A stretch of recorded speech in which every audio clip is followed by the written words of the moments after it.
अस्सलाम वालेकुम। मैं हूं समी इब्राहिम और आप देख रहे हैं हमारा यूट्यूब चैनल। आज 27 अक्टूबर है और बुध का दिन है, दोपहर का वक्त है।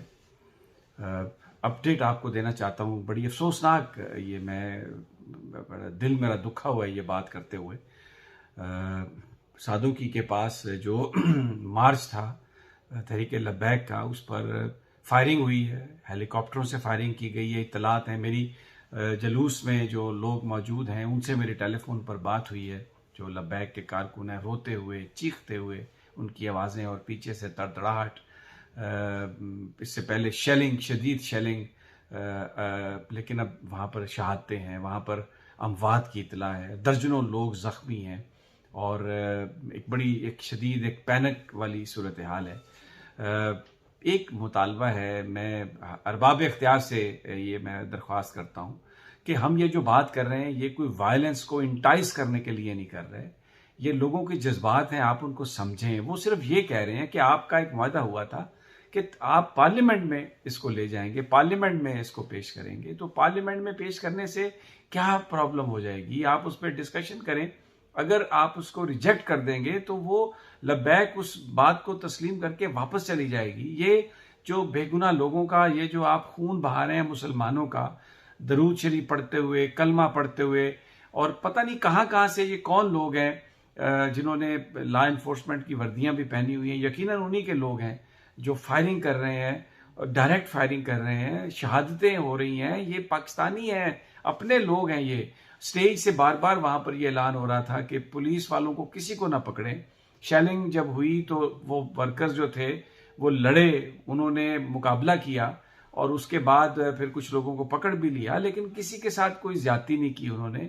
और यही कहना था स्टेज से मुंतजमीन का भी कि पुलिस कुछ ना कहें, ये हमारे लोग हैं। ये जो अमलाक तोड़ी गई, जो सड़कें तोड़ी गई, ये भी हुकूमत ने तोड़ी। ये जो सारी ट्रैफिक ब्लॉक की हुई, ये भी हुकूमत ने, ताकि वो इनको बदनाम कर सके। और फिर इंतहाई अफसोसनाक रवैया वफाकी वज़रा का ये कहना कि ये रोज़ रोज़ का तमाशा है।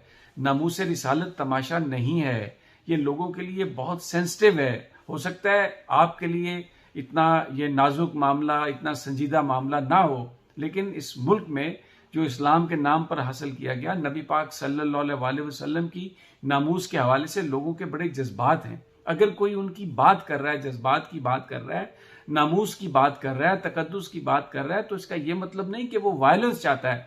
मुझे बड़ा अफसोस है सोशल मीडिया पर हम ये जो इस इंफॉर्मेशन देने का मकसद हुकूमत को ये बावर कराना है कि आप खुदा के लिए जुल्म ना करें, जो आपने वादा किया उसको आप पूरा करें, झूठा इल्जाम किसी पर ना लगाएं, नामूस रिसालत पर सियासत इस तरह से ना करें। और मगरिब को आप कितना खुश कर लेंगे, आप इतना ज्यादा उनके आगे लंबा पड़ने की जरूरत नहीं है। ये उनको ये बताने की जरूरत है कि यहाँ पर लोगों के ये जज्बात हैं, एक रद्देमल देने की जरूरत है। That was it. इससे ज्यादा कोई ये नहीं कह रहा कि आप जाएं किसी पर हमला कर दें, किसी को निकालने की बात भी नहीं हो रही। पार्लियामेंट में डिबेट की बात हो रही है।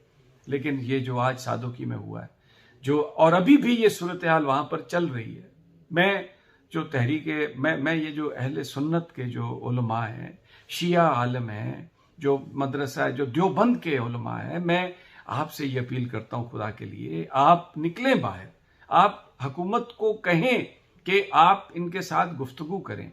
वगरना मीडिया में ब्लैकआउट कर दिया गया, सारा ब्लैकआउट कर दिया गया इसलिए कि कोई खबर नहीं दे रहा, और कहा जा रहा है कि आप कुछ ना करें क्योंकि कोई इस कत्लो गारत की खबरें नहीं। क्या वो पाकिस्तानी नहीं है? ये कौन लोग हैं जिनके साथ आप ये कर रहे हैं? क्या किसी की सोच नहीं है ये? वो हमारे बच्चे हैं, ये जुल्म न करें। लाहौर में भी आपने किया था, आप जख्म पे जख्म लगा रहे हैं। ये वक्त है मरहम लगाने का, इस कौम को जोड़ने का। आपके ये जो वाकयात हैं या ये जो आपके काम हैं, इससे लोगों में एक तो गुस्सा आ रहा है, दूसरा शकूक बढ़ रहे हैं कि आपका एजेंडा क्या है। चीजें एक दूसरे से जुड़ी हुई हैं। आप क्या करना चाह रहे हैं इस मुल्क में?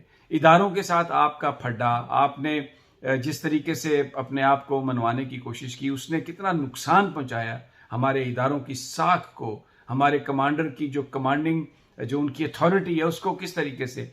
और पिछले 2-3 हफ्ते मुल्क किस तरह स्पेकुलेशन में रहा। और फौज को, हमारी को कौन कमजोर करना चाहता है? इंडिया, अमेरिका, ये सारी कुव्वतें ये सारी ताकतें। फिर ये खबरें आ रही हैं कि आप IMF के साथ एक एग्रीमेंट करने जा रहे हैं जिसमें ये शिक शामिल होगी कि इदारों के जो अकाउंट्स हैं प्राइवेट बैंक्स में वो ख़त्म होंगे और एक ही स्टेट बैंक में अकाउंट होगा।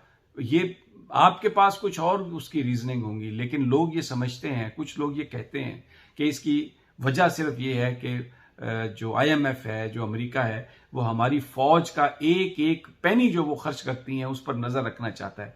अब मैं आपको एक बात बताऊं, अगर आज से 30 साल पहले ये शर्त हमने मान ली होती तो न्यूक्लियर प्रोग्राम कभी नहीं बन सकता था। न्यूक्स बनाने के लिए फंड्स की जरूरत होती है, रिसर्च के लिए, साजो सामान के लिए पैसे की जरूरत होती है, और अगर आप पैसा एलोकेट करें तो ये आके बढ़ के आप पे सैंक्शंस लगाते हैं। आपने बहुत सारी चीजें अपने मुल्की मफादात के तहत करनी होती हैं, इसलिए आप अपने बजट को एक लमसम तो अमाउंट आप बता सकते हैं और बता देते हैं, लेकिन उसकी जो बारीकियां हैं वो आप नहीं बयान करते, इसलिए कि आप अपने दुश्मन को ये नहीं खबर होना देना चाहते कि आप क्या कर रहे हैं। अभी हमारे बहुत सारे डिफेंस के सिस्टम्स होंगे, बहुत सारी चीजें हम डेवलप कर रहे होंगे। फौज को मजबूर करना कि वो सारे प्राइवेट बैंक से अपने अकाउंट्स निकाल के एक स्टेट बैंक में डाल दे, ये क्यों? ये किसने कहा? ये बाकर साहब ने कहा, जो नए IMF के नुमाइंदे हैं जिनको इंपोर्ट किया गया। क्या हाल बना दिया है यहाँ पर पाकिस्तानी करेंसी का। मिस्र में वो जहां पर IMF के कंट्री हेड थे, वहां पर मिस्र की जो करेंसी थी उसको उन्होंने क्या किया, और पाकिस्तान में ये क्या कर रहे हैं। ये इतना